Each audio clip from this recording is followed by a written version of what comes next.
Volume.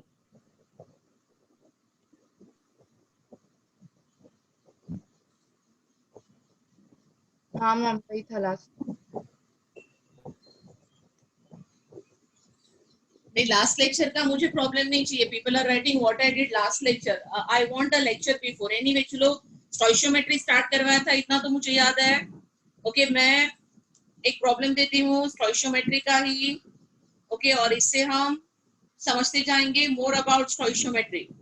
तो stoichiometry में हम क्या कहते हैं? We write the balance chemical reaction and we try to understand the mole ratio, and from that we try to solve the problem. किसी किसी problem में प्योरिटी दी होती है कि ये सैंपल इतना प्योर है, ये सैंपल इतना इम्प्योर है. तो उसका मतलब क्या है, वो टाइप के प्रॉब्लम कैसे सॉल्व कर सकते हैं, ये समझा देती हूँ. I am discussing percentage purity with you.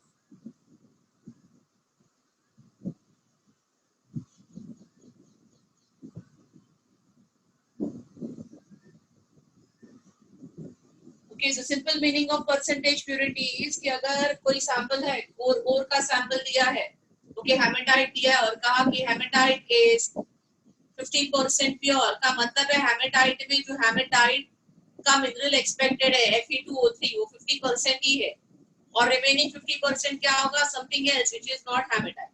तो परसेंटेज प्योरिटी मतलब the desired compound in the sample is present less than 100. वो सिर्फ वो अकेला नहीं है और उसके साथ कुछ प्रेजेंट है. परसेंटेज इम्प्योरिटी दिया है तो ऑब्वियसली जो कंपाउंड है, ओके, अगर इम्प्योरिटी 20% दिया है तो कंपाउंड 80% है, प्योरिटी 70% दिया है तो इम्प्योरिटी 30% है. ये बेसिक कंसेप्ट है. अभी प्रॉब्लम कैसे पूछते हैं और कैसे सॉल्व करेंगे, ओके, ये समझाने के लिए एक एक्चुअल प्रॉब्लम सॉल्व करते हैं. I am giving you a problem. 6 gram of sample of KClO3. आज कोशिश करते हैं जितने ज्यादा प्रॉब्लम सॉल्व कर पाए उतने करते. 6 gram sample of KClO3 potassium chlorate, okay, gave 1.9 gram oxygen on strong heating.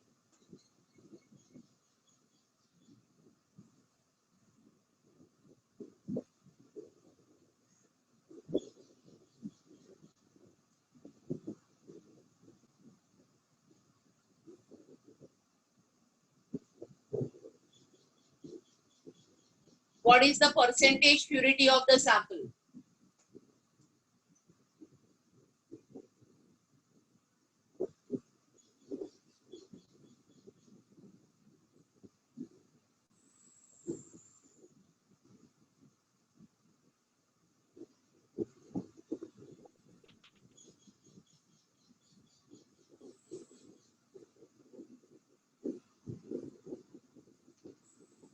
Okay, तो अभी इसका मतलब क्या है? इसका मतलब है कि जो सैंपल है वो 6 ग्राम है, लिखा है KClO3 का है, पर उसमें KClO3 6 ग्राम्स नहीं है, क्योंकि अगर वो 6 ग्राम्स होता तो वो 100% प्योर होता और उसके परसेंटेज प्योरिटी पे क्वेश्चन नहीं आता. So moral of the story is the sample that is given to us doesn't have 100% KClO3. इसमें से कुछ KClO3 है और कुछ impurity है. How do I know how much is KClO3 in the 6 grams? कैसे समझेगा कि ये 6 ग्राम में KClO3 कितना है? एक हिंट दी है कि इसको हीट करेंगे तो जो ऑक्सीजन मिलता है वो 1.9 grams है. So there is a reaction involved. Which reaction is involved? If I am starting with KClO3, अगर मैं KClO3 से स्टार्ट कर रही हूँ, my marker is not.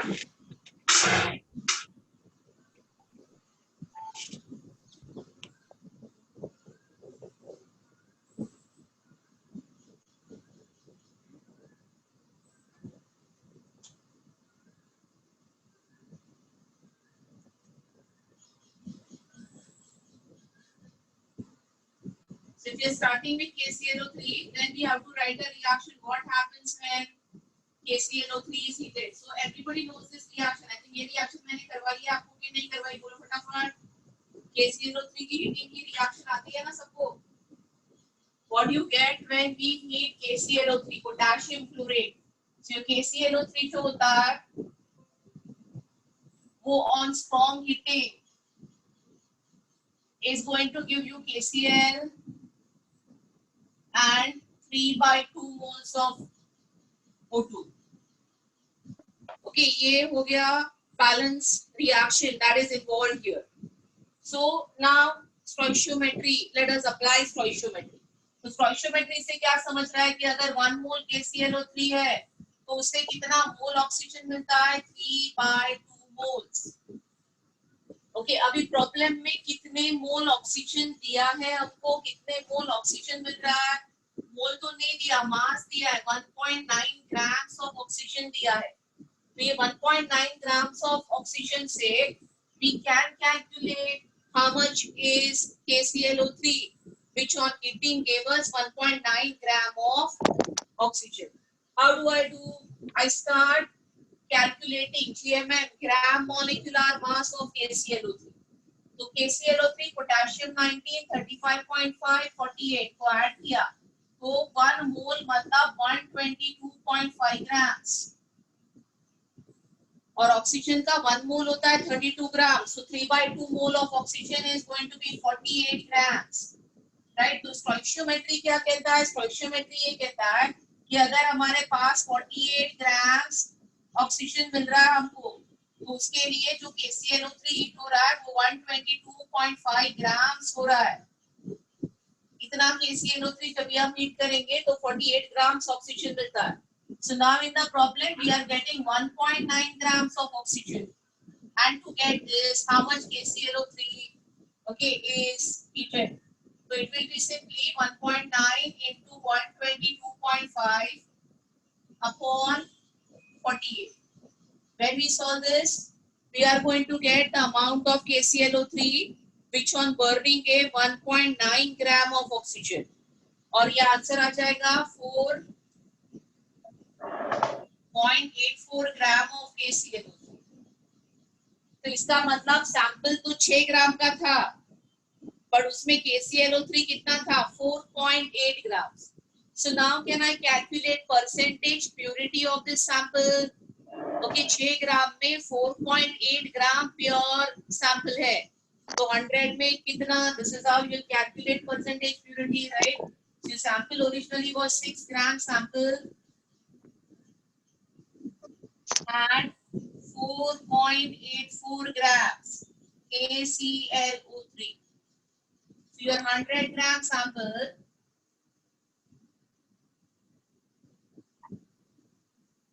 how much will be KClO3? So this is 100 into 4.84 upon 6 and this will give you the answer of percentage purity. ये around approximately around 80.8% pure है. तो समझ में आया ये प्योरिटी कैसे समझती है?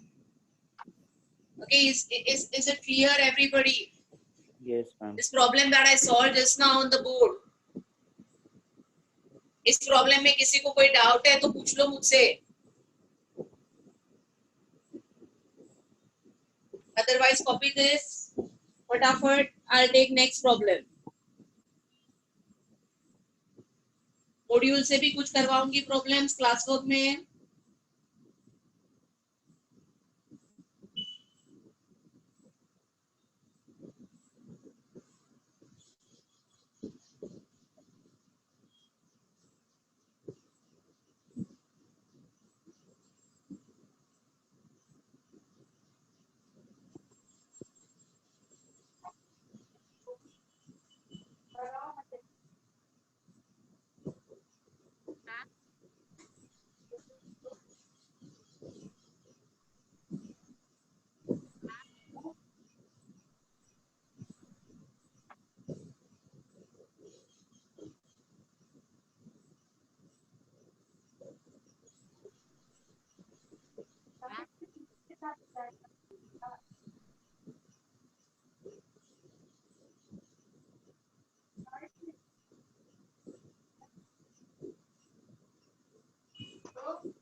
जिसका ये कॉपी हो गया, मैंने अगला प्रॉब्लम दिया है, देखो सॉल्व करने की कोशिश करो।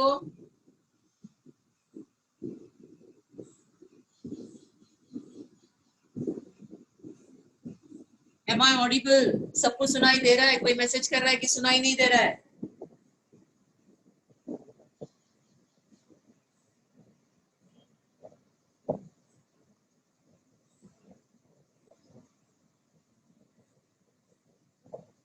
मैम सुनाई दे रहा।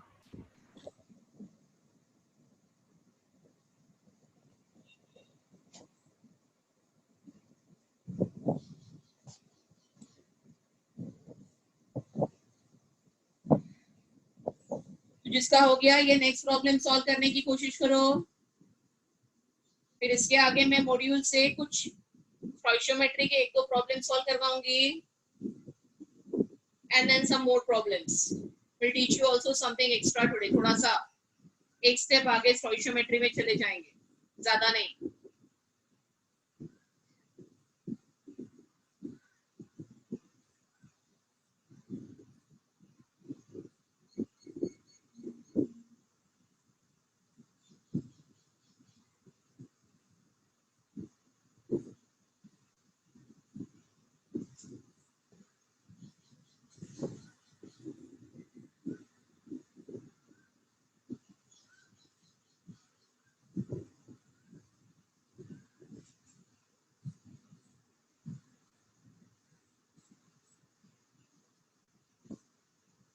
राइट, तो इस प्रॉब्लम में, नेक्स्ट प्रॉब्लम में क्या कहा है कि मैग्नीशियम ऑक्साइड और मैग्नीशियम कार्बोनेट 2 कंपाउंड का मिक्सचर है।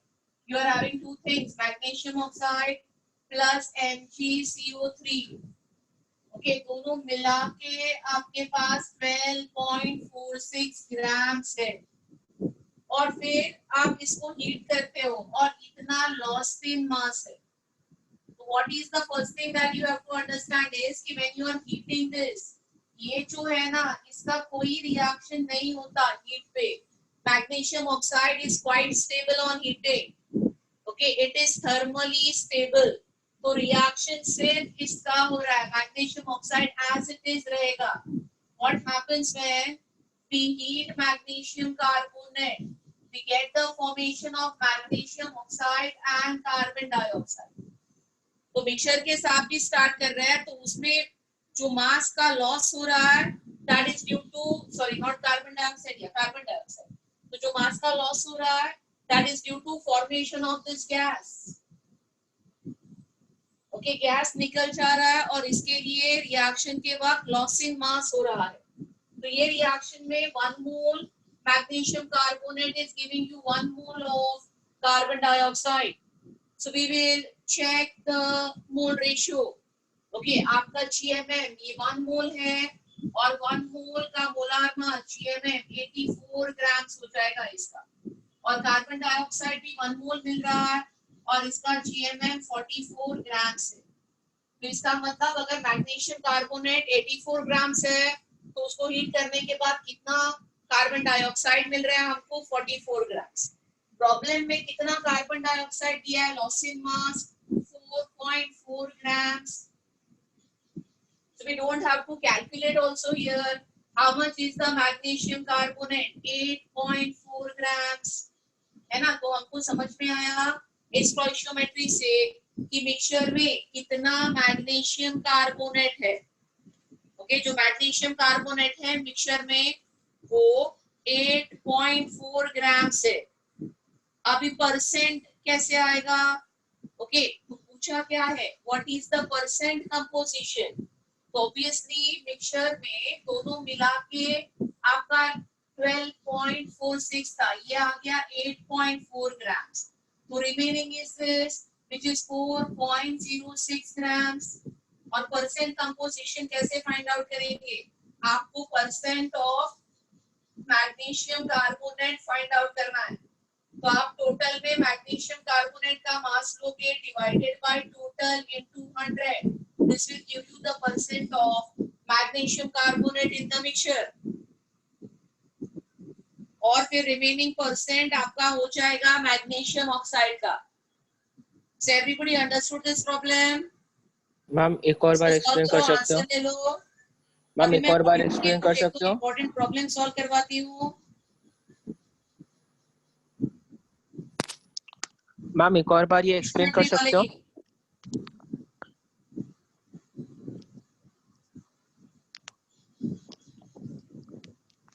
मैम एक और बार एक्सप्लेन कर सकते हो? तो आपको मैंने होमवर्क कहाँ तक दिया था, कोई बताएगा मुझे? मैम वैसे उसका answer I 60। Can't hear you only, आवाज नहीं सुनाई दे रहा है। 1 मिनट में मेरा वॉल्यूम चेक करती हूँ।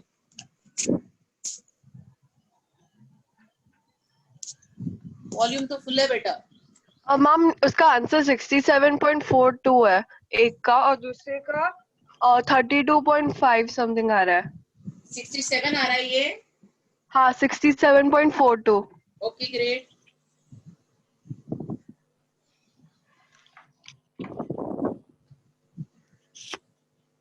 समझ में आया ना प्रॉब्लम ये है?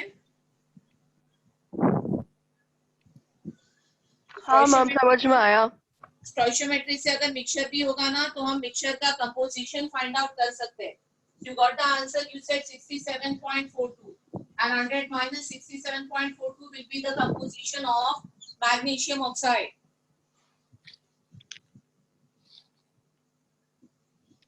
तो अभी मैं मॉड्यूल का प्रॉब्लम नंबर 50 सॉल्व कर रही हूँ। मॉड्यूल के कुछ स्टोइशियोमेट्री के प्रॉब्लम सॉल्व करवाती हूँ। एक तो अगर मॉड्यूल आपके पास है तो ठीक है, otherwise I right the problem, कोई दिक्कत नहीं।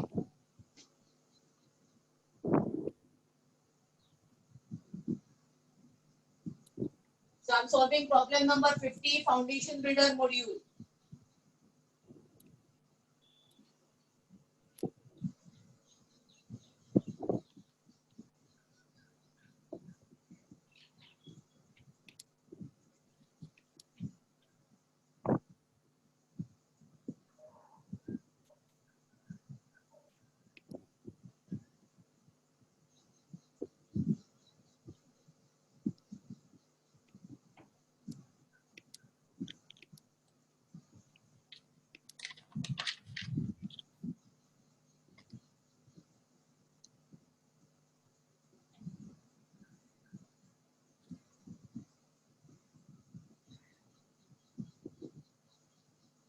So in this problem, again when we read, it says 2.7 gram of silver carbonate on being heated strongly yields a residue weighing. So they are talking about a reaction जिसमें silver carbonate को हम heat कर रहे हैं। तो ये reaction थोड़ी अलग है। It doesn't give us silver oxide and carbon dioxide. इसमें we get silver plus CO2 plus O2. So we know half mole of O2, balance 6. So we know CO2 and O2 are gases, right? ये दोनों gases है। तो इस problem में जो residue बोल रहे हैं, what is a residue?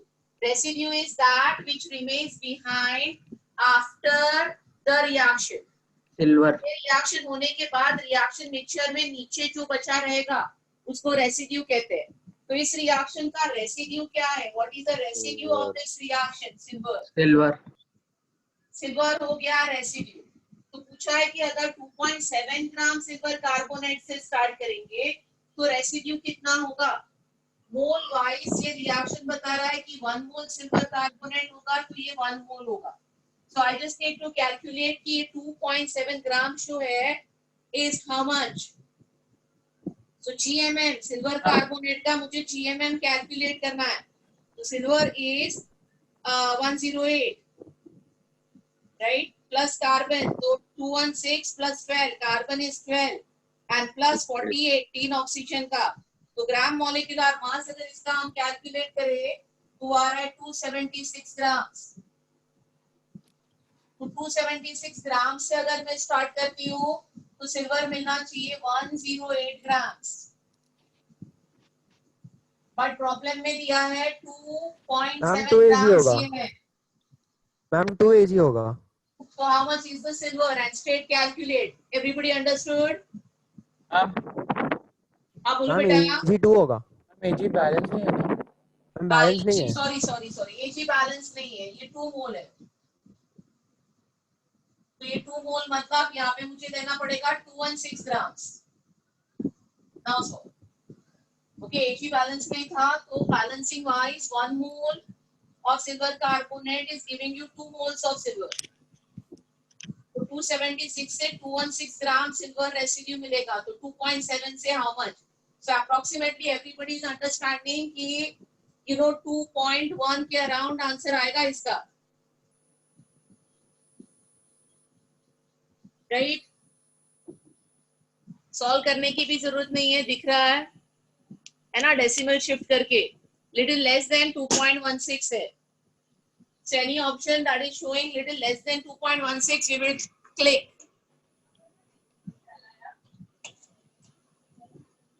चलो, अगर मॉड्यूल है तो दूसरा एक अच्छा प्रॉब्लम है मॉड्यूल में, मैं सॉल्व कर रही हूँ problem number 54 of the module. ये मिक्सचर वाला प्रॉब्लम है.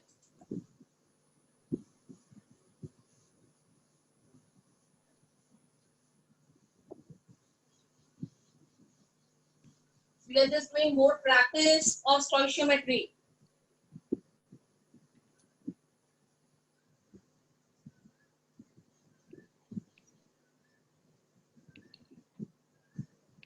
This is problem number 54. A 10 grams mixture of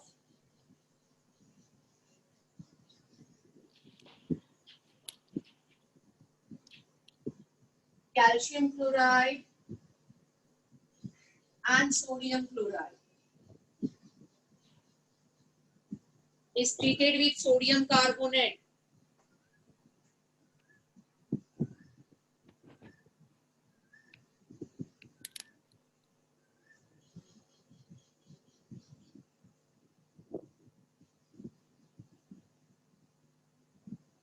Precipitate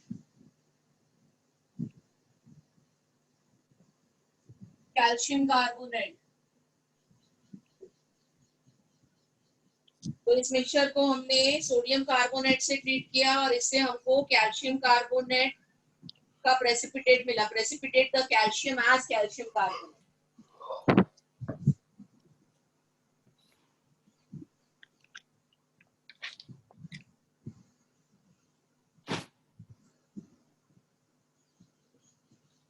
The problem says ahead, the calcium carbonate is heated to convert all calcium to calcium oxide.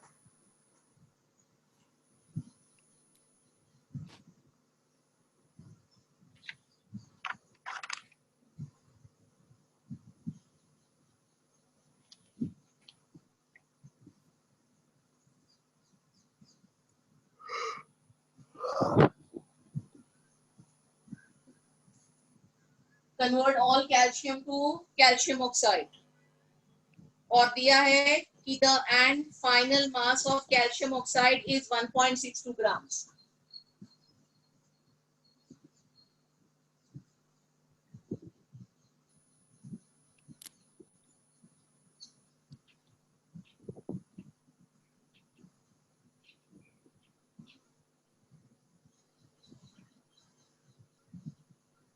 The percent by mass of calcium chloride in the original mixture is.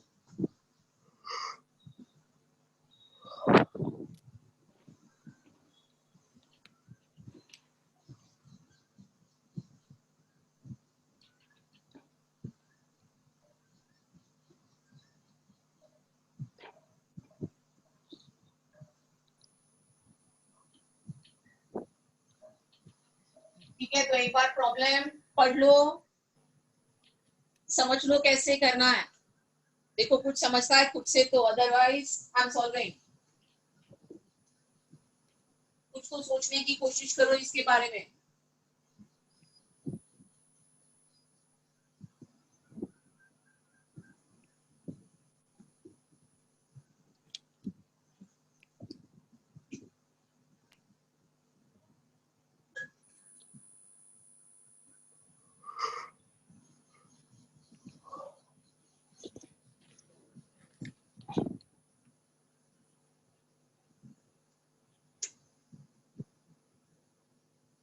इस problem में हमको एक mixture दिया है दो चीजों का, there is calcium chloride and there is NaCl, and both these together are weighing 10 grams. We are having 10 grams mixture. But उसके आगे when we are treating it with sodium carbonate, तो ये मिक्सचर को हम Na2CO3 से react कर रहे हैं. अभी इसमें आपको क्या समझना है कि सोडियम कार्बोनेट के साथ सिर्फ कैल्शियम क्लोराइड रिएक्ट हो रहा है और सोडियम क्लोराइड रिएक्ट नहीं हो रहा है. So the reaction is between calcium chloride and sodium carbonate. What is the reaction? क्या reaction होगी calcium chloride की sodium carbonate के साथ? अगर आप problem पढ़ोगे तो problem में hint दिया है कि is treated with sodium carbonate to precipitate the calcium as calcium carbonate. मतलब जो भी calcium है that is precipitated comes out as calcium carbonate. So this is the reaction that is happening when this mixture is treated with sodium carbonate. जिससे सिर्फ calcium chloride react हो रहा है, sodium chloride नहीं. उसके आगे कहा है कि ये जो कैल्शियम कार्बोनेट है इसको हीट करो. So what we get when you heat calcium carbonate? You get the formation of calcium oxide and carbon dioxide. So I just wrote the sequential reactions that is involved in this. अभी ध्यान से देखो दिया क्या है problem में. Problem में कहते हैं कि ये जो फाइनली कैल्शियम ऑक्साइड मिल रहा है ये 1.62 ग्राम है. दिस इज 1.62 ग्राम. इसका मास दिया है. तो अगर आप ध्यान से देखोगे तो 1 मोल कैल्शियम कार्बोनेट से स्टार्ट कर रही हूँ, 1 मोल कैल्शियम ऑक्साइड मिल रहा है. तो जो मोल्स ऑफ कैल्शियम ऑक्साइड है they are same as calcium carbonate. And 1 mole calcium chloride is giving me 1 mole calcium carbonate. मतलब कैल्शियम क्लोराइड के मोल्स, कैल्शियम कार्बोनेट के मोल्स और कैल्शियम ऑक्साइड के मोल्स सेम है. तो stoichiometry is telling me that जो भी moles आपके कैल्शियम क्लोराइड के होंगे will be same as mole of calcium carbonate and will be same as mole of calcium oxide. इतना पार्ट समझ में आया? अगर ये समझ में आया तो problem is almost over.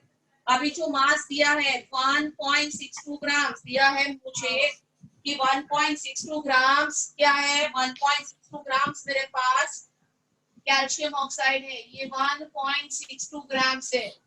So I will calculate the moles of calcium oxide. Okay, तो 1.62 ग्राम मास को मुझे कैल्शियम ऑक्साइड के GMM ग्राम मॉलिक्यूलर मास से डिवाइड करना है. So calcium is 40 and oxygen is 60.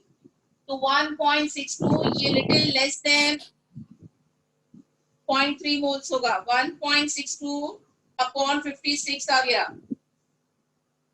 So this is coming 0.028 moles. ये जो moles आ गए कैल्शियम ऑक्साइड के ये हो गए 0.028 मोल्स ऑफ कैल्शियम ऑक्साइड. तो अगर कैल्शियम ऑक्साइड 0.028 मोल है तो उतना ही कैल्शियम कार्बोनेट है, उतना ही आपका कैल्शियम क्लोराइड है. तो आपके ओरिजिनल सैंपल में how much will be the mole of calcium chloride? We got the mole of calcium chloride. Calcium chloride के मोल्स हो गए 0.028. Is problem clear till here everybody? तो ये जो यहाँ पे मोल मिले ये किसके मिले? These are the moles of calcium oxide, but same will be the mole of calcium chloride.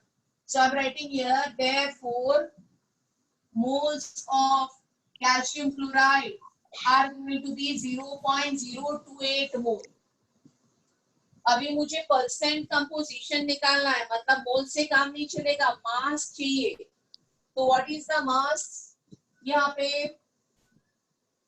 I need to multiply this by GMM gram molecular मास. तो calcium is 40 and 2 chlorine 71, so this is multiplied by 111 है ना. 111 ग्राम is GMM gram molecular mass of calcium chloride. तो मुझे इससे मिल जाएगा how much is the mass of calcium chloride in the original sample.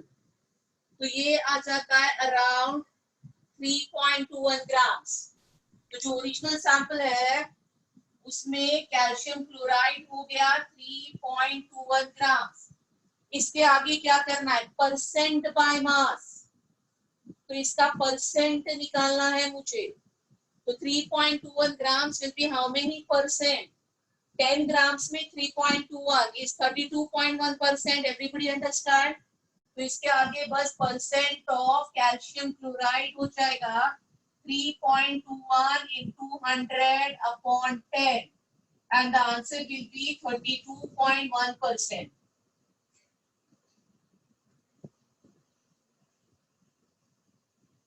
समझ में आया ये प्रॉब्लम?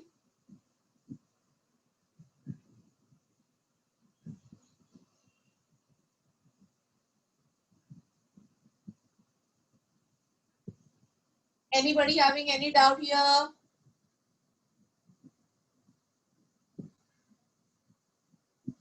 तो आप कॉपी करो, मैं अगला प्रॉब्लम सॉल्व करने वाली हूँ, मैं लिख देती हूँ बोर्ड पे बस, जब तक आप इसको कॉपी कर रहे हो। तो अगला प्रॉब्लम वही एक्सरसाइज से है, प्रॉब्लम नंबर 56।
प्रॉब्लम नंबर 54 में किसी को कुछ डाउट है?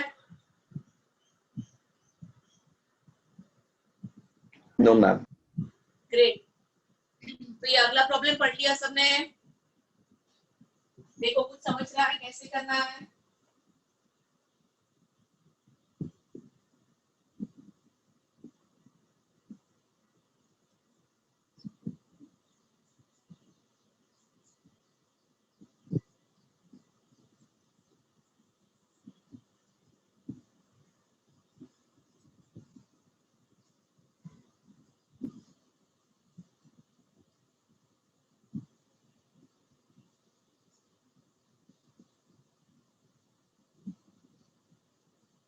So the next problem says there is a mixture of KBr and NABr weighing 0.56 grams.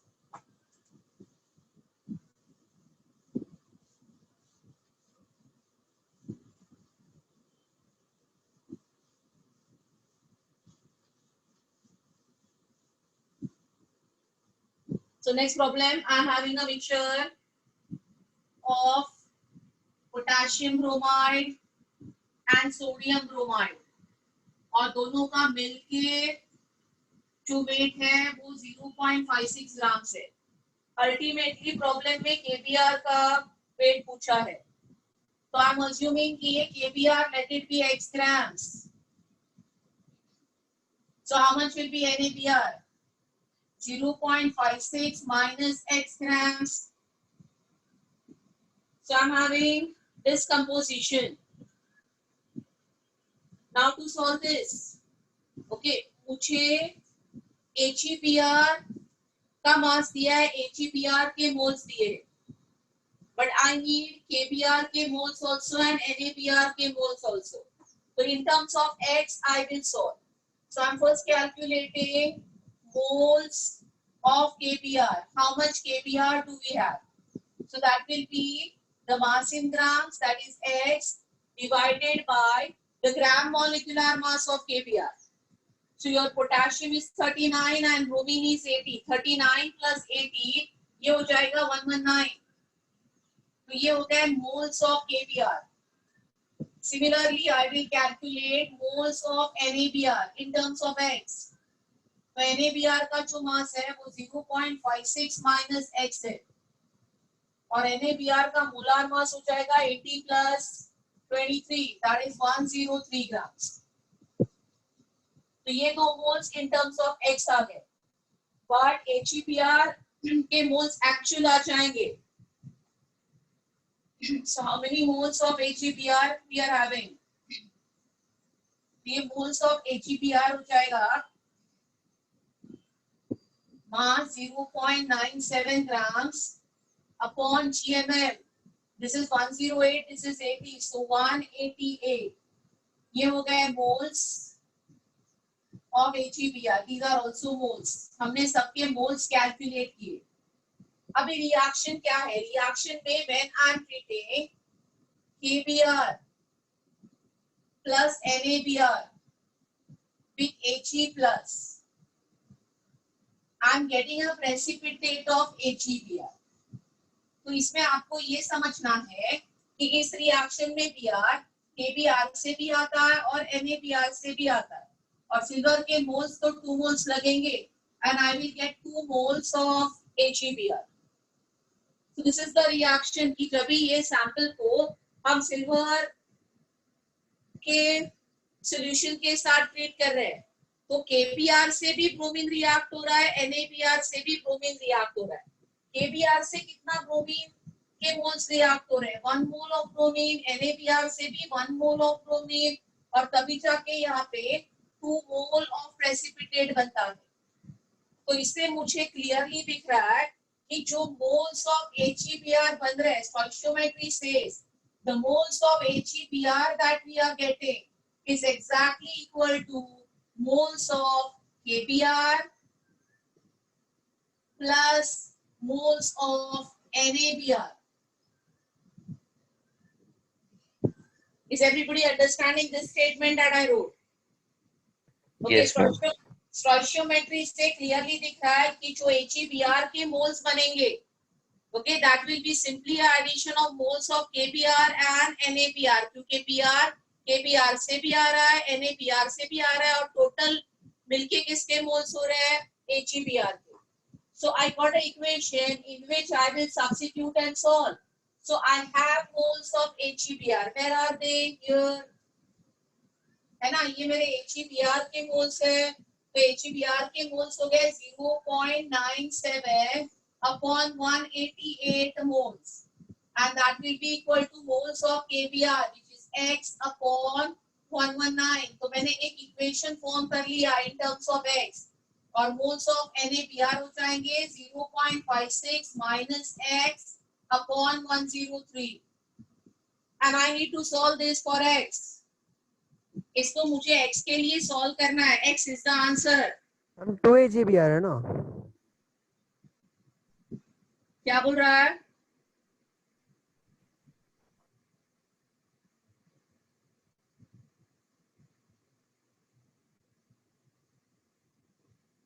समझ में आया ये प्रॉब्लम सबको?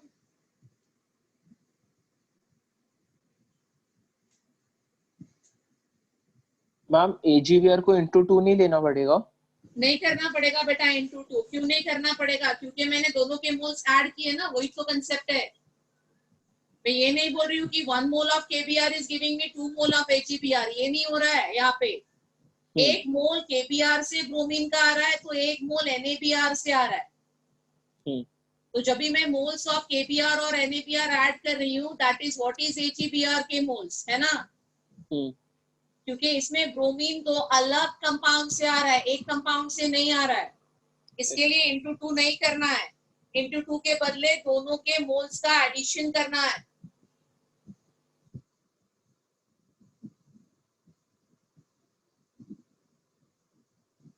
तो कभी कभी हमको ऐसे इक्वेशंस डिजाइन करके प्रॉब्लम सॉल्व करना पड़ेगा। वेरिएबल्स, दोनों वेरिएबल्स है ना इसमें।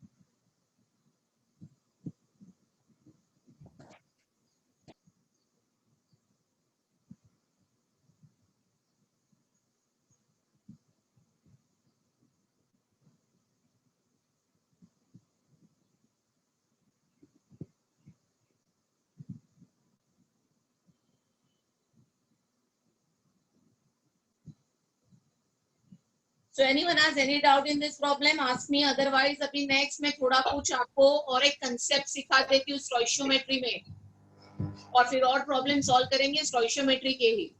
मैम बोलो बेटा।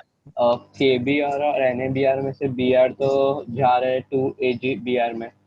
हाँ तो बेटा। K और Na का क्या होगा? वो डिकम्पोज हो रहा है या फिर अरे बेटा K और Na का क्या होगा? इसमें मैंने Ag+ लिया है, ये Ag+ के जगह पे एक्चुअल कंपाउंड अगर मैं लिख देती हूँ, ये सिल्वर नाइट्रेट है। ओके। तो फिर K और Na का क्या होगा? वो पोटेशियम नाइट्रेट, सोडियम नाइट्रेट बनाएंगे। Yes miss. है ना। Ag+ ही दिया था, उसका काउंटर आयन नहीं दिया है, कौन सा सॉल्ट है वो नहीं दिया है। तो इसके लिए मैंने Na+ और K+ का क्या हो रहा है वो नहीं लिखा। But the minute I write say it is HeNO3, so you understand कि बैलेंसिंग में फिर आएगा KNO3 and NaNO3, है ना। Yes miss. अब ये प्रॉपर बैलेंस हो गया। Thank you miss. और किसी को कोई डाउट है ये प्रॉब्लम में? Anything that you are unable to understand in this problem?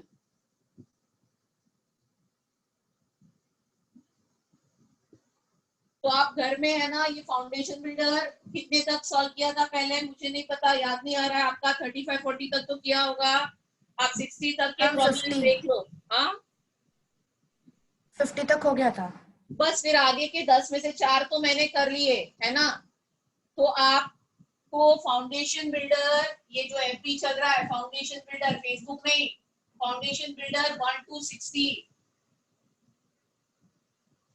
के प्रॉब्लम्स देख लो।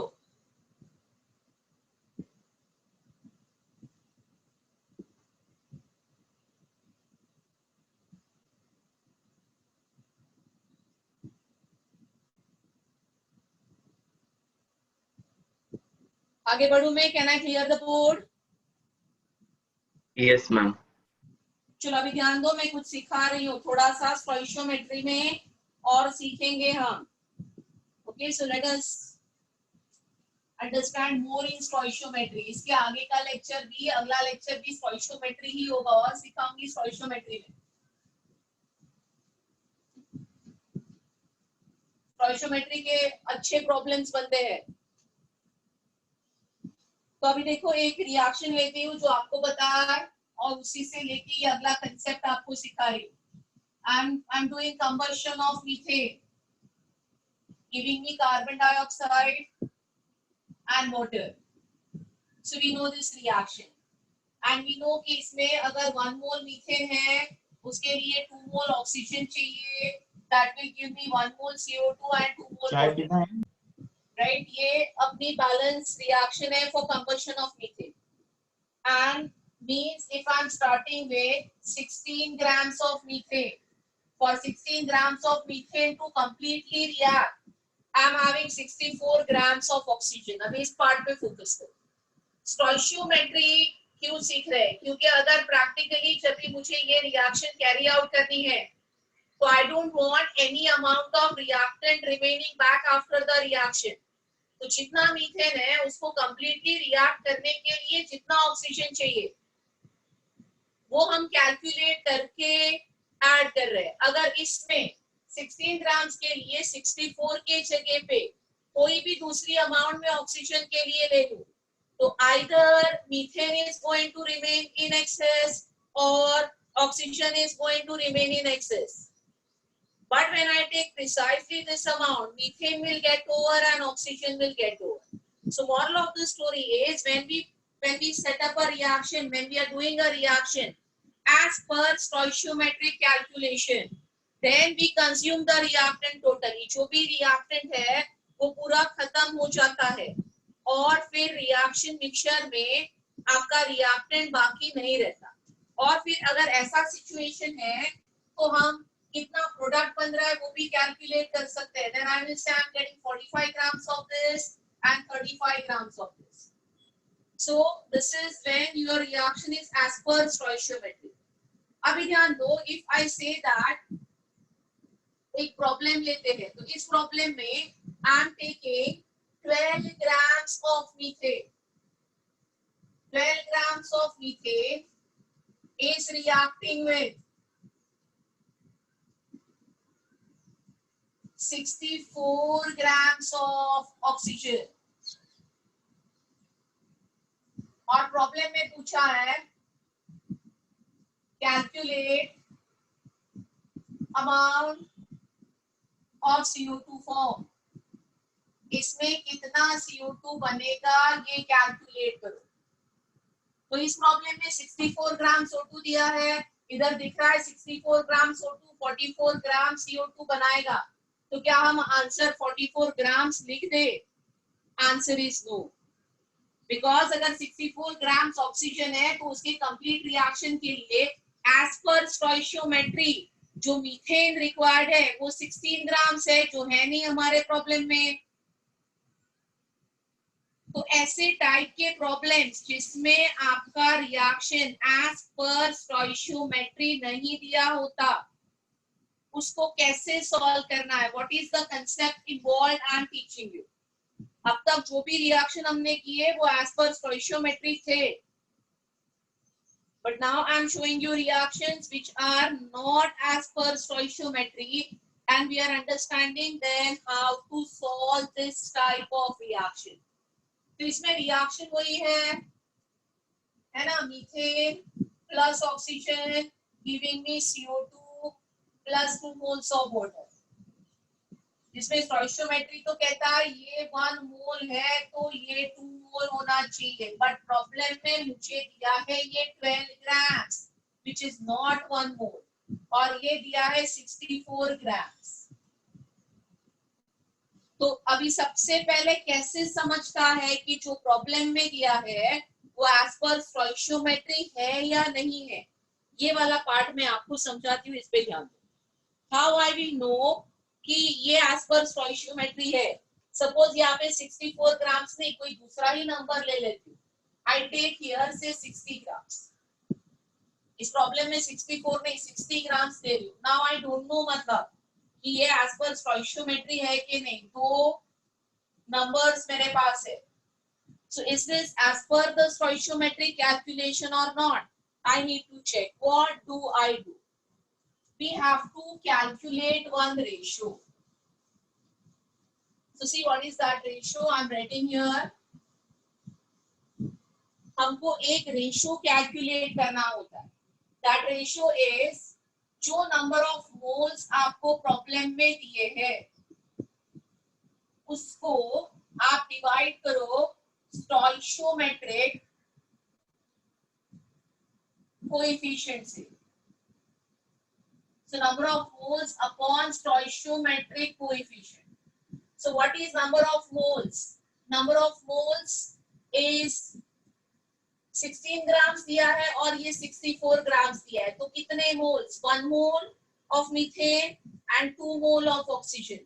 तो इसमें number of moles इस प्रॉब्लम में 1 है, इसमें 2 है. Stoichiometric coefficient क्या है? The one that we write in the balancing. तो 16 ग्राम मीथेन जो 1 मोल है, स्टोइशियोमेट्रिक कोएफिशिएंट 1 है. 2 मोल्स ऑक्सीजन है, इसका स्टोइशियोमेट्रिक कोएफिशिएंट भी 2 है. तो ये जो रेशो है, ओके, अगर ये रेशो आपका दोनों रिएक्टेंट के लिए सेम आ जाए, तो which ratio you are doing? Number of moles upon stoichiometric coefficient ratio. Okay, if for both the reactants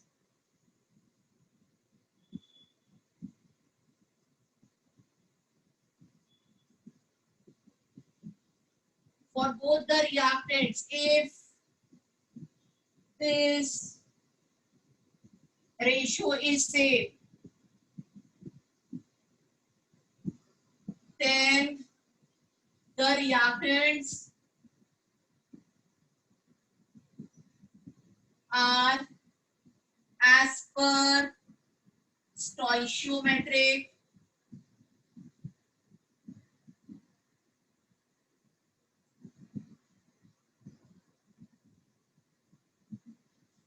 calculations.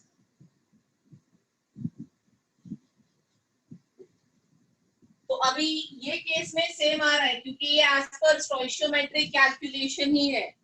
अभी मैं ये केस में ये रेशियो करके बताती हूँ. तो ये जो 12 ग्राम्स है और 60 ग्राम्स है, इसमें मुझे पहले क्या चाहिए, ये कितने मोल्स है ये चाहिए. तो आई will calculate the number of moles for 12 grams of methane and 60 grams of oxygen. So 12 by 6.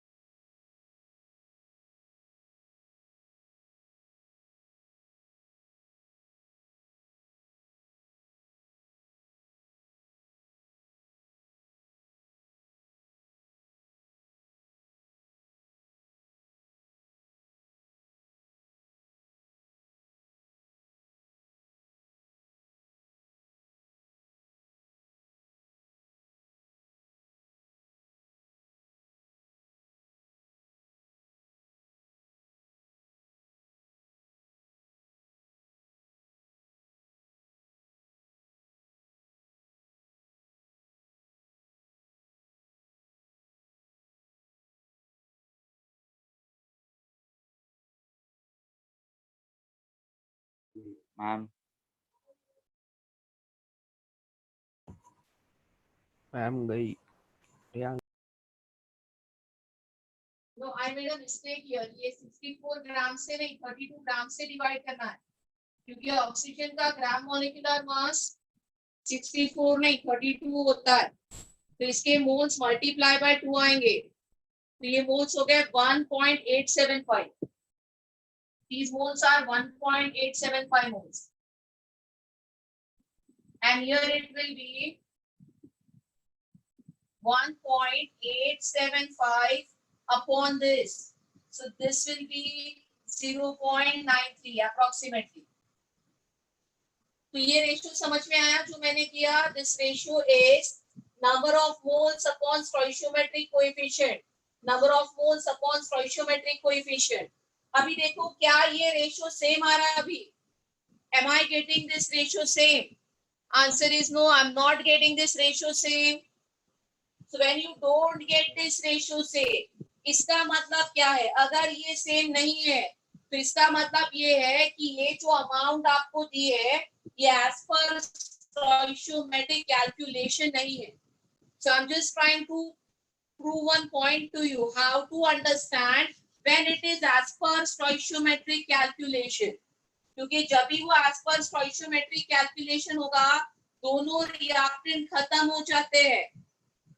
But जब भी वो as per stoichiometric calculation नहीं होता दो में से एक खत्म होगा और एक रिएक्शन में एक्सेस में रहेगा. ये पॉइंट में समझाने की आपको कोशिश कर रही हूं.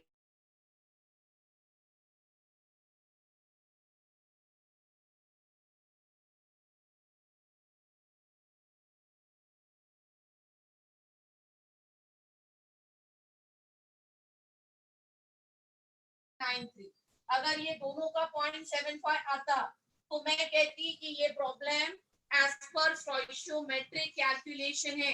इस प्रॉब्लम में दोनों रिएक्टेंट खत्म हो जाएंगे, बट अभी ये रेशियो सेम नहीं आ रहा है। तो यहाँ पे मैंने लिखा है for both the reactant if the ratio is same then reactants are as per stoichiometric calculation. अभी if not for both the reactants if this ratio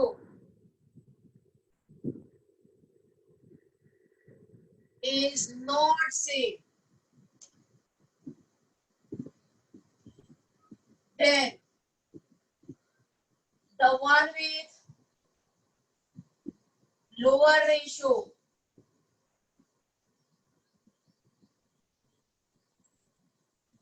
is limiting reagent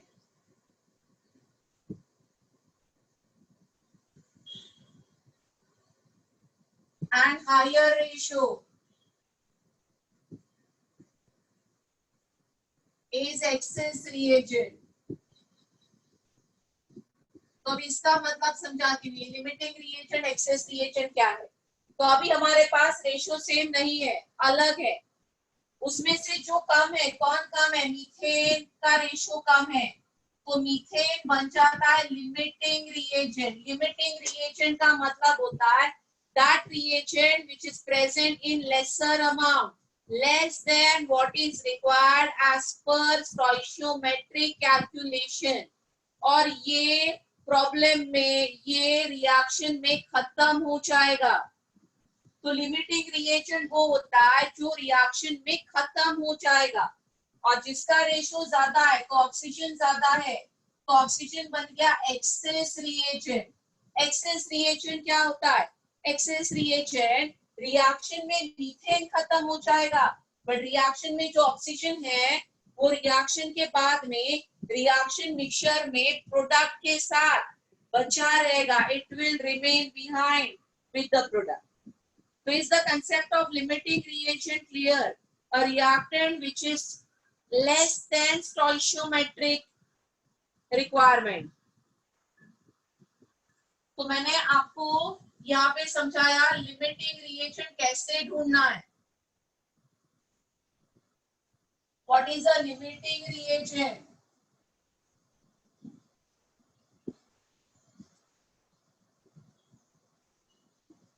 Reagent which is less than stoichiometric requirement।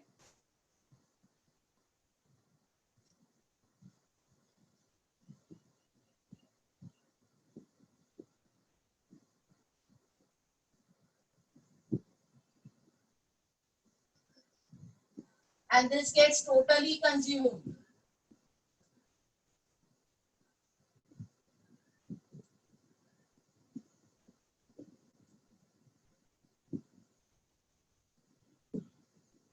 तो यहाँ तक समझ में आया? अब ये limiting reagent क्यों फाइंड आउट कर रही हूं मैं? क्योंकि मुझे इसमें calculate the amount of product form करना है। तो प्रोडक्ट मुझे 60 ग्राम ऑक्सीजन से कितना CO2 मिलेगा वो देखना है, कि 12 ग्राम मीथेन से कितना CO2 मिलेगा वो देखना है। I have to find the product, calculate product as per limiting। क्यों लिमिटिंग से प्रोडक्ट कैलकुलेट करते हैं? क्योंकि ये खत्म होगा, जितना प्रोडक्ट बनेगा वो इसके अमाउंट के हिसाब से बनेगा, ये पूरा खत्म नहीं हो रहा है। I have 60 gram of oxygen, is 60 gram getting totally consumed in this reaction? No. So I cannot do product calculation as per excess reagent। I have to do product calculation as per limiting reagent। तो limiting reagent का importance ये है कि product calculation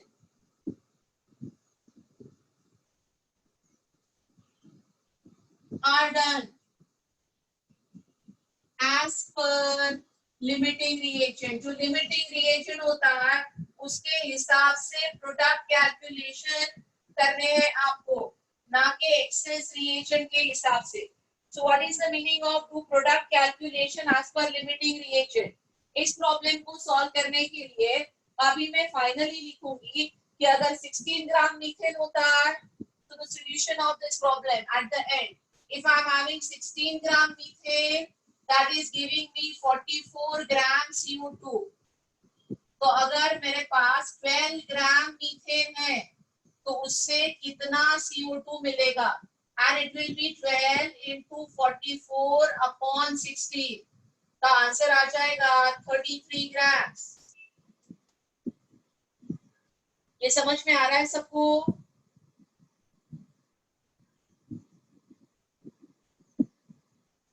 Anyone has any doubt in limiting reagent? I'll give you ample of practice of finding limiting reagent. Ma'am, can you please explain again? कौन सा वाला part explain again चाहिए? Ma'am, ये limiting reagent वाला.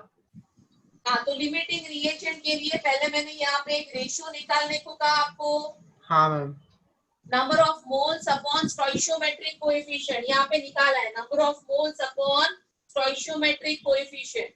तो जिसका ये ratio कम होता है वो हो जाता है लिमिटिंग रिएजेंट.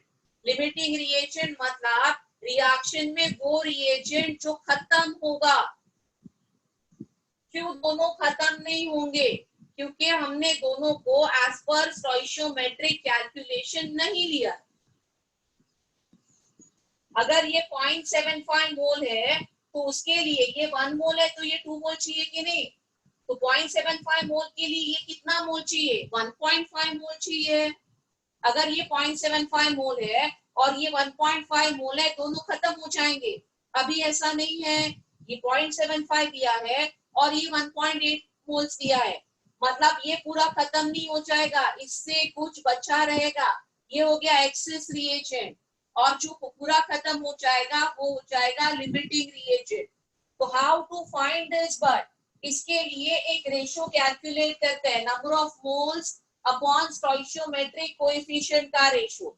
अगर दोनों रिएक्टेंट के लिए ये रेशियो सेम आ रहा है, जो कि नहीं आ रहा है, जब भी सेम आएगा तो nothing is excess, nothing is limiting, both will get over. but जब ये रेशियो सेम नहीं आता है तो one that is in lower amount, जो कम अमाउंट में प्रेजेंट है, वो बन जाता है लिमिटिंग और जो ज्यादा है वो बन जाता है access. Is that clear to you?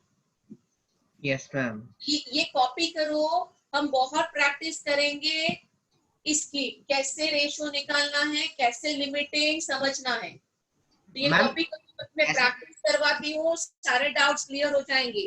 Copy करो फटाफट. मैम ऐसे क्वेश्चन आएंगे या कल के टेस्ट में? वो सब करते हैं, पहले आप कॉपी करो. कल के टेस्ट में क्या आने वाला है बाद में देखते हैं. पहले जो सिखा रही हूँ उस पर ध्यान दो.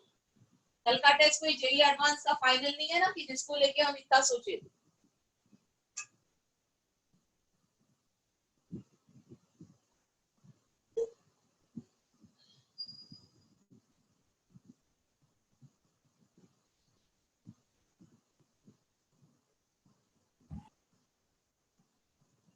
कल के टेस्ट में इसका क्वेश्चन आने वाला है ऐसा बोल देती हूँ तो आप लोग ध्यान दोगे, है ना? I'm asking a question on this in tomorrow's test. Then everybody will be focused.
तो लिख के हो गया। तो I will give you practice of finding limiting and access reagent और प्रोडक्ट कैलकुलेशन, सबकी बहुत प्रैक्टिस करते हैं।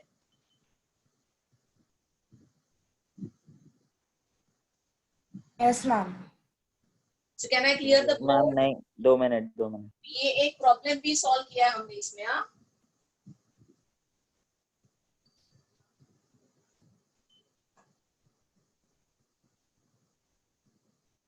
और ये वाला पार्ट अच्छे से लिखो। ये रेशियो कैलकुलेट करके कैसे समझता है। रेशियो सेम है तो कोई लिमिटिंग नहीं, कोई एक्सेस नहीं। रेशियो सेम नहीं है तो जो कम है वो लिमिटिंग रिएजेंट होता है। What is a access reagent?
Done ma'am.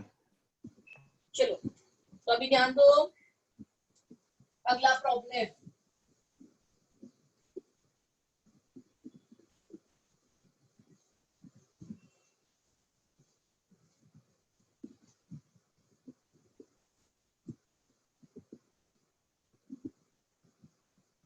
तो अगले प्रॉब्लम के लिए I am giving you a reaction.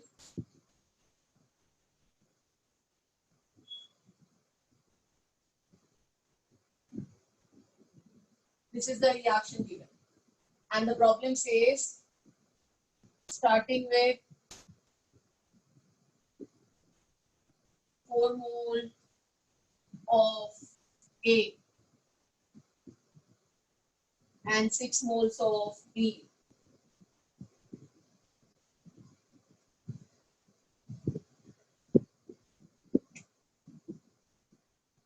How much is the product form?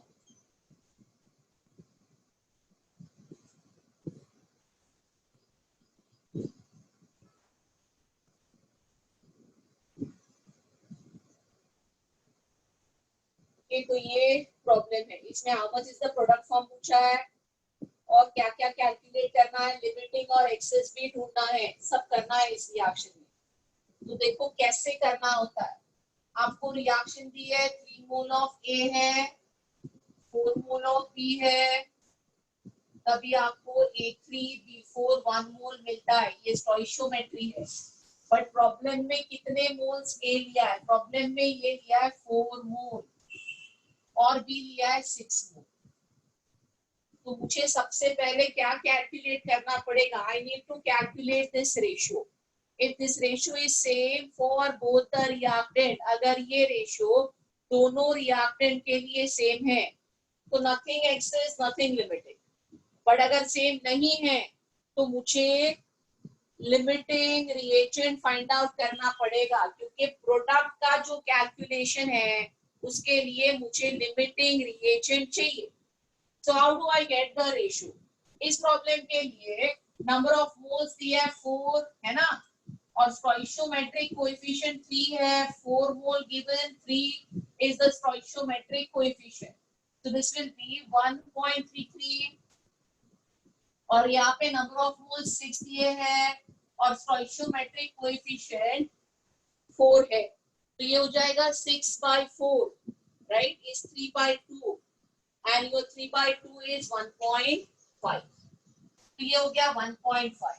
So is this same? No, this is not same. मतलब इसमें एक limiting reagent है, एक axis है. यहाँ तक समझ में आया सबको? मुझे बता कौन लिमिटिंग है इसमें? हमें Everybody understand? जिसका रेशो कम है वो लिमिटिंग है, ये कम है, तो इस प्रॉब्लम का लिमिटिंग रिएजेंट हो गया A. And your product calculation is as per limiting reagent. So what is as per limiting reagent? Stoichiometry में बताता है कि 3 mole A है तो 1 mole product. So now the answer will be, I will simply say 3 mole of A is giving me 1 mole of A3B4. So therefore 4 mole of A will give me 4 into 1/3. That is 4/3 mole of A3B4. समझ में आ रहा है सबको?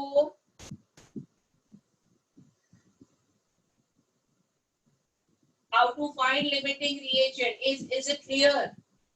Yes, ma'am. Okay, अभी और ऐसे problem देती हूँ जिसमें आप लिमिटिंग रिएजेंट फाइंड आउट करो और प्रोडक्ट कितना बनेगा वो मुझे समझा. Is now your understanding? Yes, ma'am. Great. So I'm clearing that side, putting similar problems.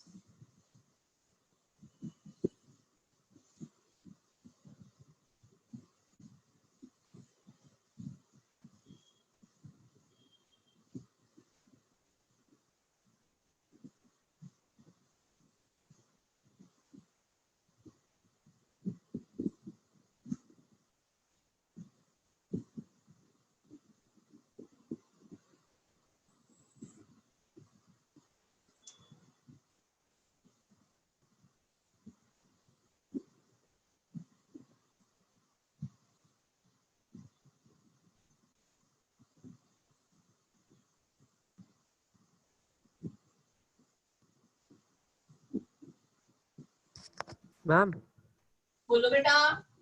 Ma'am तो पिछले वाले क्वेश्चन में फाइनल आंसर 4/3 मोल है. हाँ बेटा.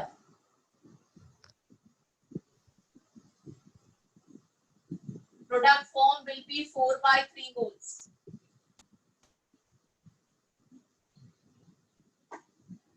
मैम एक्स एंड वाई दोनों के लिए 5 मोल है. हाँ बेटा.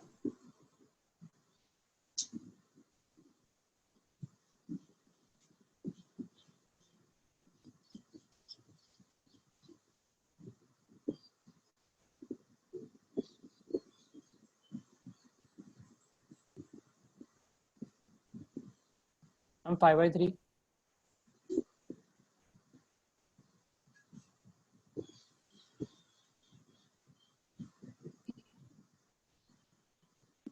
$1.67.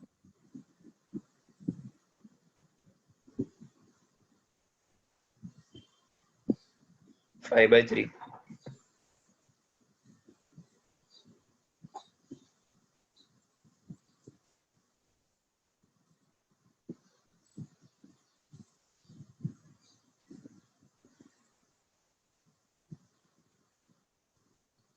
इसमें दोनों के 5 मोल दिए हैं. So your number of moles given to you is 5 upon stoichiometric coefficient 2. यहाँ पे रेशो आ गया 2.5. यहाँ पे 5/3. Okay, 5/3 will be 1.66. So what is limiting? इस प्रॉब्लम का लिमिटिंग हो गया y. You will simply say कि अगर 3 मोल y है तो 1 मोल प्रोडक्ट बनेगा, है ना? तो how much is the product form now? So what is important? आपको प्रोडक्ट लिमिटिंग रिएजेंट को इक्वेट करके फाइंड आउट करना है. अगर आपने गलती से एक्सेस से फाइंड आउट किया तो आप रॉन्ग जाओगे. Is the importance of limiting reagent. your product is formed as per limiting reagent. It's the whole concept here. That's the reason we are finding out limiting reagent. This is clear. Next problem.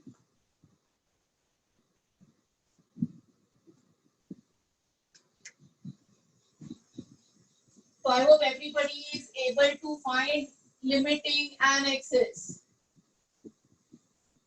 चलो अगले problem में थोड़ा और आगे बढ़ती हूँ.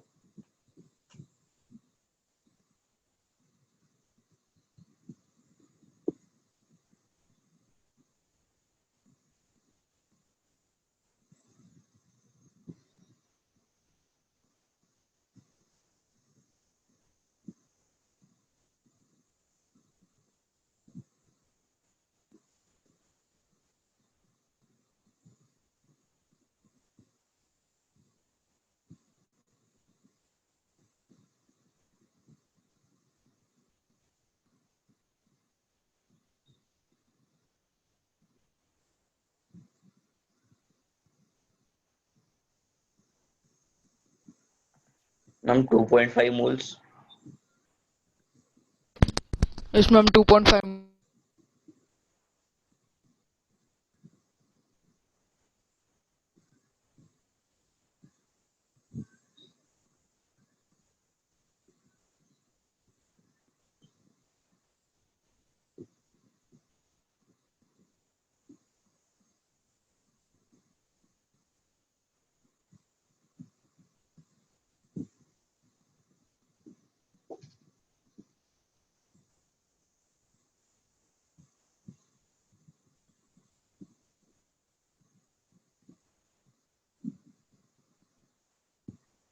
Okay. 0.5 mole of excess reagent are remaining.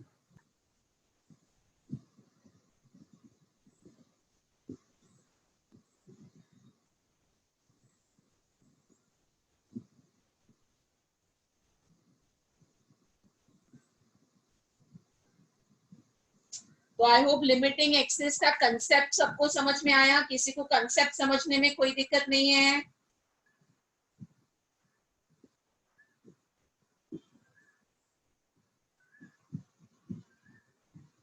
Definition वगैरह तो लिखवा ही दिया था, बट एक्चुअली प्रॉब्लम में कैसे फाइंड आउट करना है? Is everybody clear?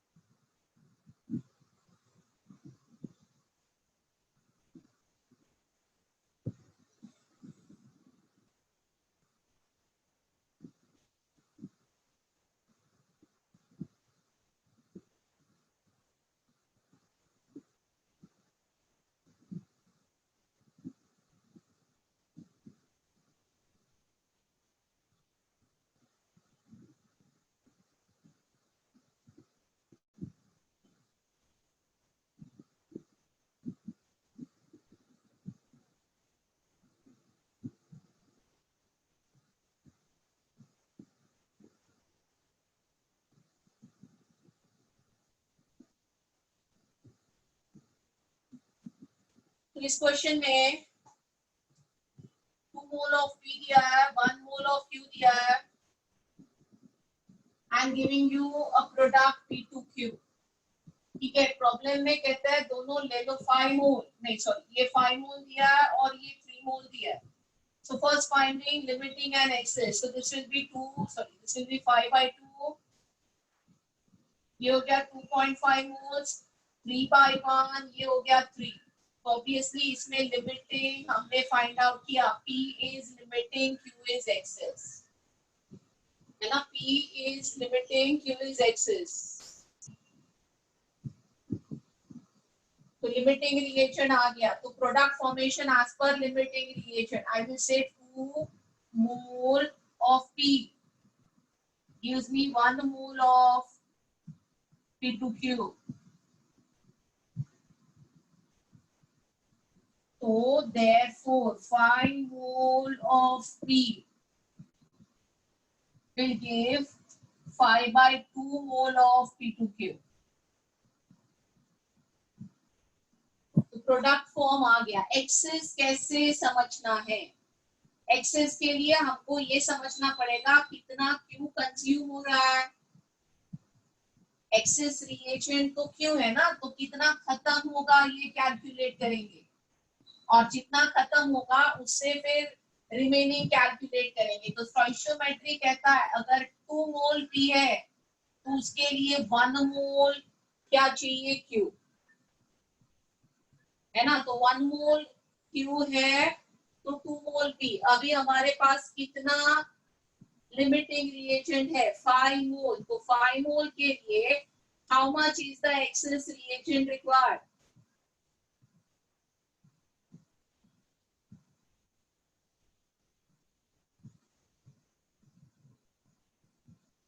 So I'll calculate how much is getting consumed again by using this basic stoichiometry. So I'll say since 2 mole of P needs 1 mole of Q, therefore 5 mole of P will need 5/2 mole of Q. So what is this 5/2 mole? This is the Q consumed in the reaction. ये खत्म हो रहा है reaction में, इतना खत्म हो रहा है। हमारे पास कितना है, 3 moles. So Q remaining after reaction, moles of Q remaining after reactions.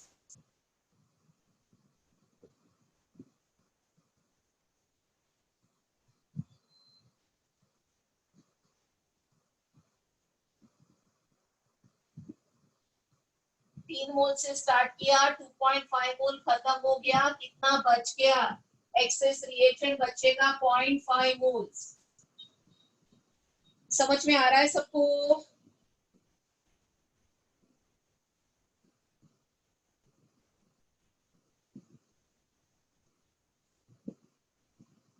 Great. तो स्टोइशियोमेट्री में हम थोड़े आगे बढ़े हैं और हमने अंडरस्टैंड किया कि एक्सेस लिमिटिंग रिएजेंट कैसे फाइंड आउट करना है। अगर रिएक्शन में लिमिटिंग और एक्सेस रिएजेंट है तो प्रोडक्ट को हमको लिमिटिंग रिएजेंट से फाइंड आउट करना है, और हम कितना एक्सेस रिएजेंट बच जाएगा रिएक्शन के बाद उसको भी समझ सकते हैं। अभी आज सुबह मैंने एक असाइनमेंट 5 डाला है, that's a revision actually kind of stoichiometry के प्रॉब्लम्स है, ज्यादा नहीं 15 प्रॉब्लम्स है, ओके। और उसमें ये लिमिटिंग वाले भी कुछ प्रॉब्लम्स है। तो मैंने फाउंडेशन बिल्डर 1 to 62 बोल दिया था आपको, ये असाइनमेंट 5 ही आप कर सकते हो। अभी मैं क्या करती हूँ, ये असाइनमेंट 5 के ही लिमिटिंग एक्सेस वाले कुछ प्रॉब्लम्स है, ये करवा देती हूँ आपको अभी क्लास में, ओके। फिर टाइम बचा तो रिमेनिंग असाइनमेंट भी कर लेंगे। So I just handpick first problems, few problems from assignment 5 and then we will start solving the remaining also. अभी और आगे नहीं सिखाऊंगी, और आगे अगले हफ्ते। So we will do more in stoichiometry. So what we learned today is the concept of limiting reagent and excess reagent. इसी को फिक्स करते हैं ब्रेन में, इसी की प्रैक्टिस करते हैं। तो अभी ये A, B, X, Y नहीं, एक्चुअल रिएक्शंस वाले प्रॉब्लम लेके समझते। So I'm doing assignment 5, problem 4. Assignment के problems के बारे में।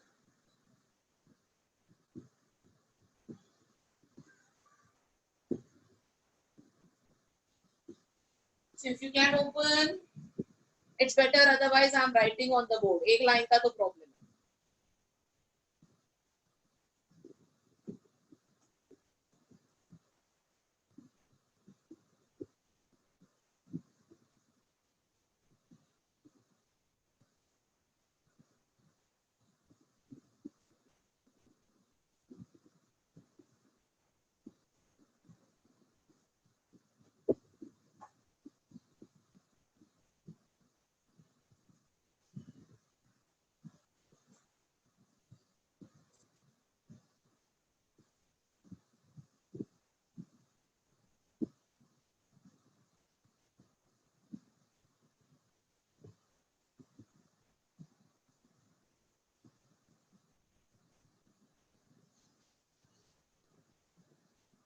और इसकी बैलेंस रिएक्शन दी है,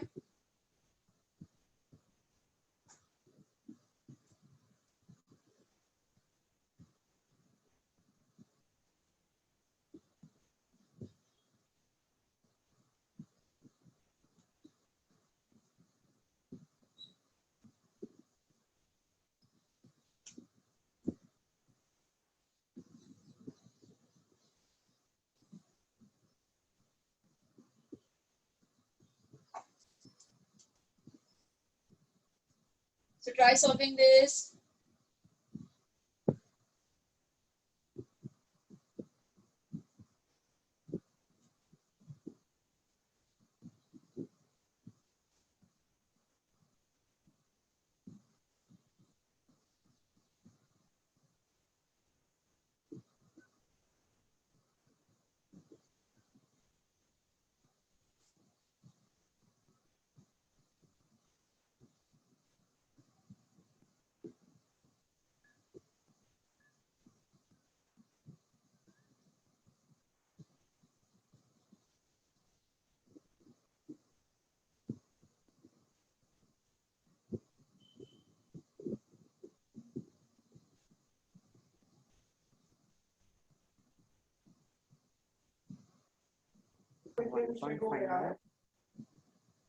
क्या आंसर आया?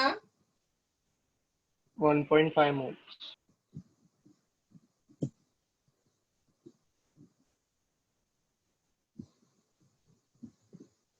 करेक्ट.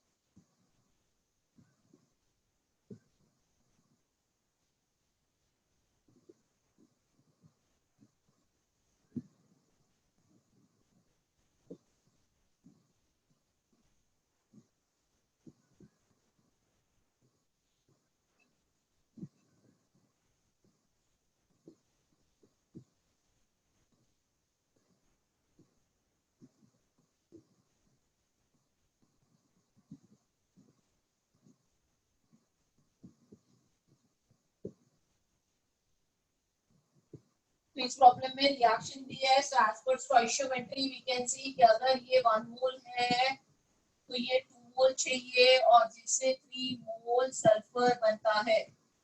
अभी प्रॉब्लम में दिया है कि H2S को लिया है 2 मोल्स. दिस इज 2 मोल्स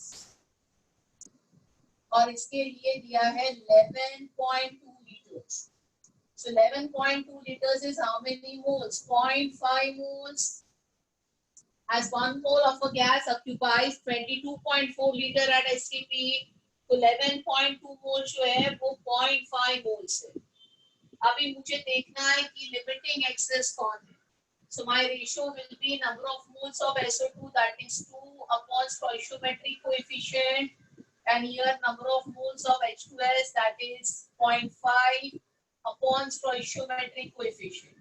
तो इस रिएक्शन में कोई डाउट नहीं कि लिमिटिंग रिएजेंट क्या है? H2S है. Okay, limiting reagent is H2S. हाँ, आपने उल्टा कर दिया.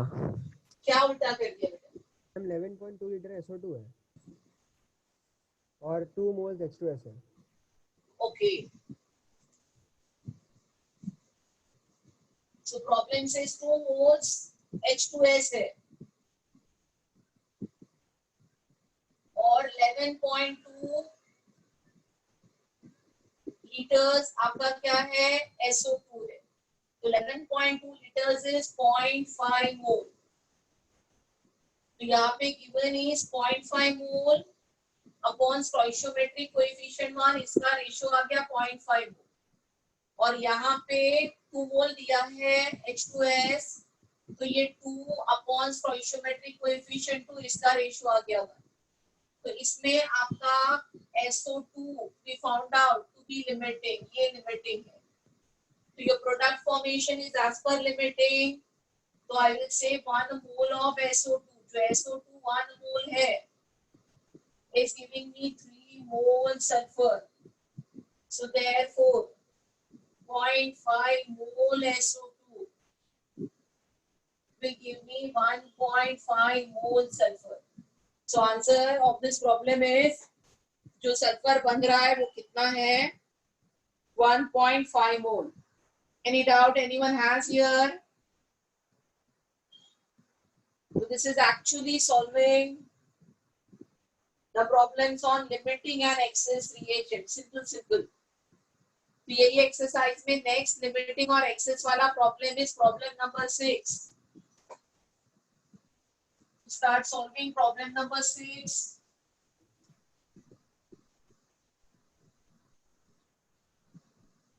जो लोग साइमल्टेनियसली नहीं देख सकते उनके लिए मैं बोर्ड पे लिख रही हूँ व्हाट इज प्रॉब्लम नंबर 6. जो देख सकते हैं कैन स्टार्ट सॉल्व.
इस प्रॉब्लम में रिएक्शन आपको लिखनी है.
MA.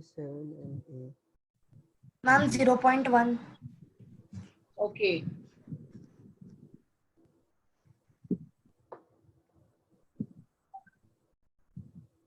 तो रिएक्शन लिखनी पड़ेगी ना. Barium chloride plus Na3PO4 forming Na3PO4 twice. तो ये 2 moles 3 moles और इसमें बाई प्रोडक्ट और एक बनेगा NaCl. स्टोइकियोमेट्री कहता है कि ये जब मोल्स है ये चाहिए 2 mole and product form is 1. Reaction में क्या दिया है 0.5 मोल. ये दिया है 0.5 मोल और ये दिया है 0.4 मोल. तो देखा रेशियो टू फाइंड आउट. ये हो गया 0.5/3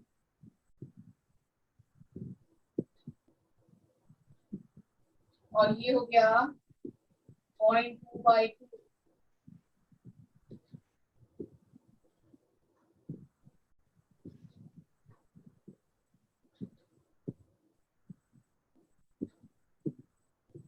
This is 0.1. So what is limiting here? The limiting reagent is sodium phosphate. ये limiting हो गया. इसका रेशियो कम है. बस तो अभी product form as per limiting reagent है ना. तो अभी हम सिंपली कहेंगे 2 मोल अगर सोडियम फॉस्फेट होता है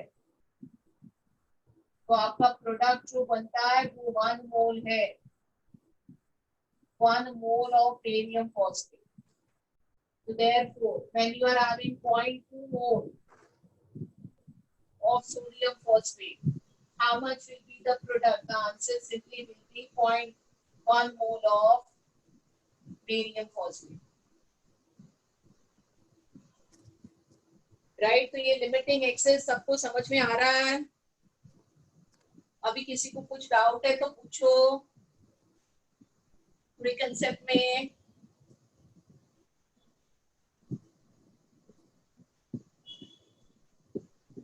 So I hope everybody is able to understand, everybody is able to solve these type of stoichiometric problems. कभी और कुछ और भी प्रॉब्लम करता है, ये लिमिटिंग एक्सेस की कर लिए बहुत सारे। I am solving the next करो, प्रॉब्लम नंबर 7 सॉल्व करो।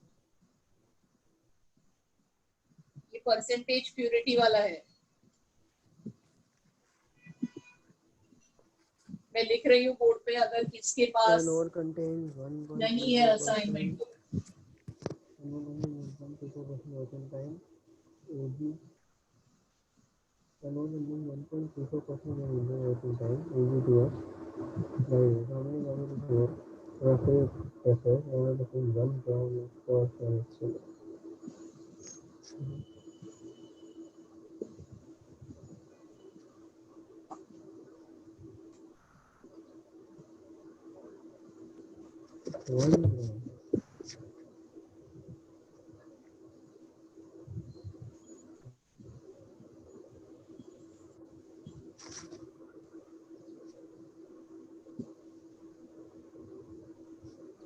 No.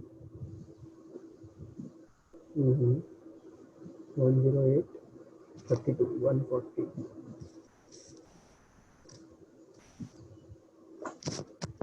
Mm-hmm.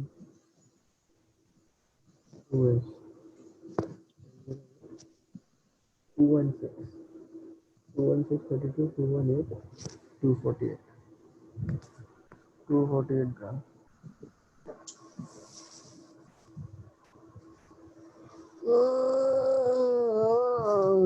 कौन गाना गा रहा है?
Problem says an ore contains 1.34% of mineral argentite.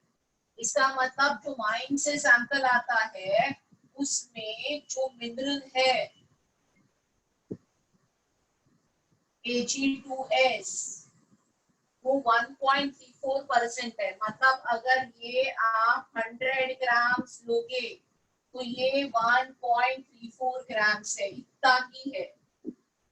Okay and then they say how many grams of ore would have been processed in order to obtain silver. तो ये जो ore है इससे हम extract करते हैं silver.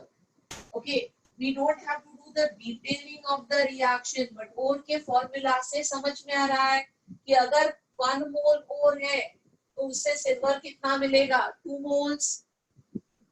है ना? Starting with 1 mole of ore, I am getting 2 mole of silver. So they are asking me कि अगर 1 gram ये चाहिए तो फिर ये कितना होगा? So can you try solving now?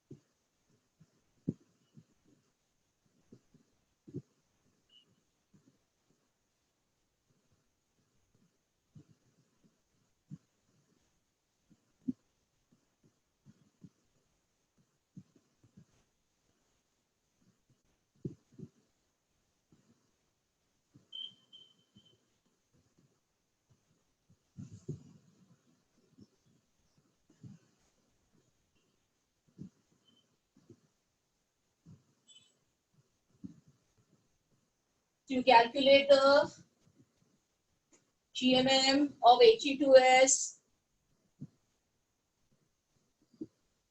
silver is 108 grams.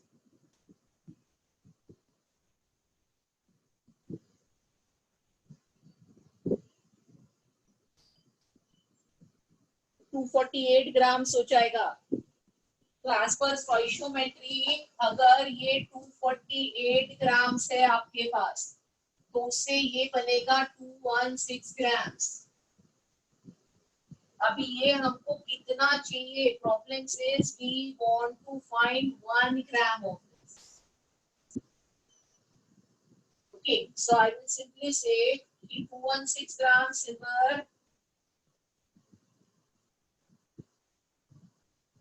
the mineral is 248 grams. So to get 1 gram of silver, how much will be the mineral? That will be 248 upon 216 grams. ठीक है, but ये नहीं पूछा है, original ओर पूछा है. तो जब भी ये मिनरल 1.34 ग्राम होता है, ओरिजिनल ओर 100 ग्राम्स होता है.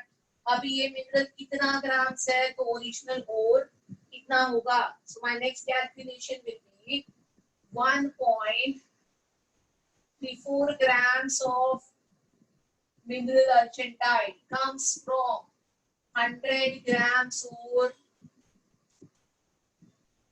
ये जो 248 upon 216 grams है argentite, this will come from how many grams of ore? So this will be simply 248 upon 216 into 100 and divide by 1.34. इसको solve करो. This will be the answer.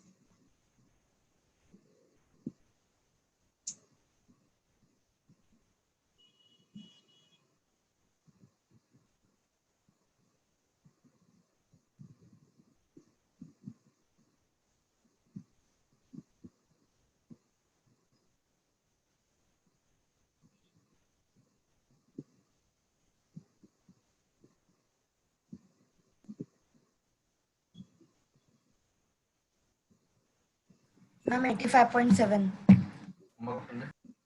85.7 आ गया ना?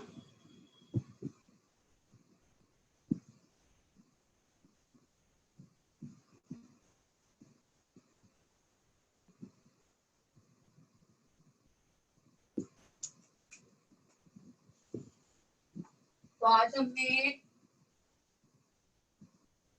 क्या किया? आज हमने mainly we tried calculating and solving more problems of stoichiometry.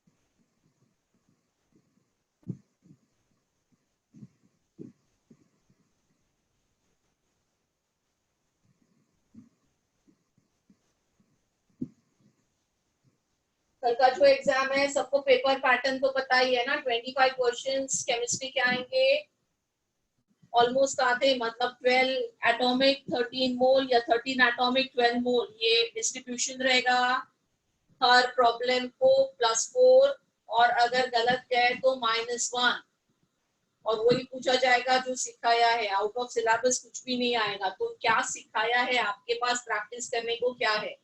5 assignment है जिसके 75 प्रॉब्लम्स, और बुकलेट से जो भी होमवर्क दिया है वो। इतने टाइप्स के प्रॉब्लम्स आप करते रहो, आपका पेपर इसी में से कुछ होगा। Okay, don't do anything that is not taught to you. Don't just go on reading in general कि ये भी करके रखो वो भी करके रखो। जो करवाया है वही ठीक से करो। ओके, आउट ऑफ सिलेबस कुछ भी नहीं पूछा जाएगा। पहला एग्जाम है आपका, राइट? मैम So ये anyone limiting has any reagent आएगा? doubts? मैम मॉड्यूल का 37th।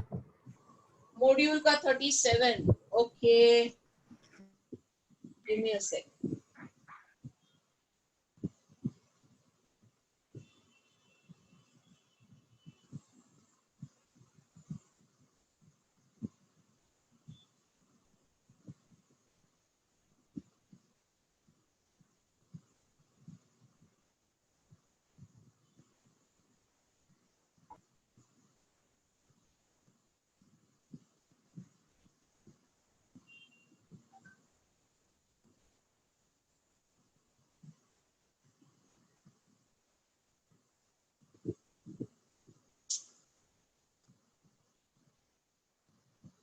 मॉड्यूल का 37 प्रॉब्लम कहता है अ partially dried clay mineral contains 8% water and the original sample contained 12% water, 45% silica.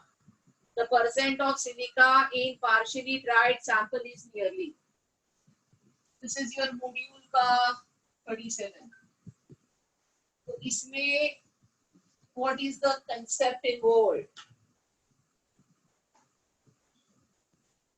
Module के 37 में they are talking about the clay, ठीक है, जिसमें वाटर का परसेंट दिया है, जिसमें सिलिका का परसेंट दिया है। तो जैसे ओरिजिनल में बोला है कि 12% वाटर है, तो जब भी 12% वाटर होता है तो सिलिका कितना है? 45%। आपको दिख रहा है टोटल 100 नहीं हो रही है, मतलब इसमें और भी कुछ है। I just call it as some other mineral, कुछ और मिनरल है। वो कितना है? 12 plus 45, 57 हो गया। So that will be the remaining gap. That remaining gap is 43%. Original sample का कंपोजिशन मुझे आ गया। अभी बोल रहे हैं partially dry, so you are drying, we are heating this clay. तो ड्राई करते हैं तो मिनरल कहीं नहीं जाता, जो मॉइस्चर है वो निकल रहा है। तो थोड़ा सा ड्राई करने के बाद वाटर का परसेंट ये आ गया। तो पूछ रहे हैं कि ड्राई करने के बाद सिलिका कितना होगा। आई अज्यूम ड्राई करने के बाद सिलिका X% है, तो ड्राई करने के बाद मिनरल कितना होगा? 100 - 8 - X, तो मिनरल हो जाएगा 92 - X%। तो ड्राई करने के बाद ये कंपोजिशन होगा। सबको समझ में आ रहा है? तो हाउ टू सॉल्व? ड्राई करने के बाद वाटर का परसेंट कम हो रहा है, तो ड्राई करने के बाद सिलिका और मिनरल तो उधर ही है, तो जो रेशो है सिलिका और मिनरल का वो ड्राई करने के बाद सेम रहेगा। तो solve this for X। So what is not changing is the ratio of silica and mineral. That will be remaining same. समझ में आया? जिस किसी का डाउट था ये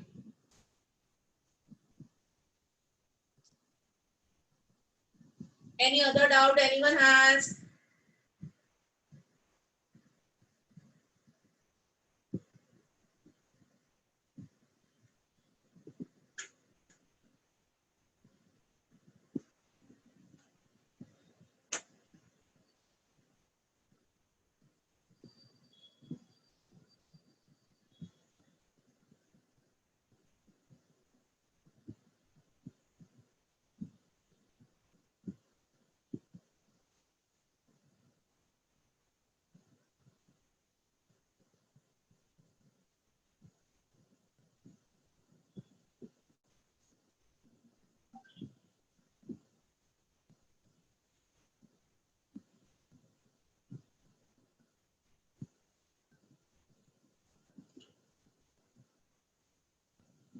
और कोई डाउट है किसी को?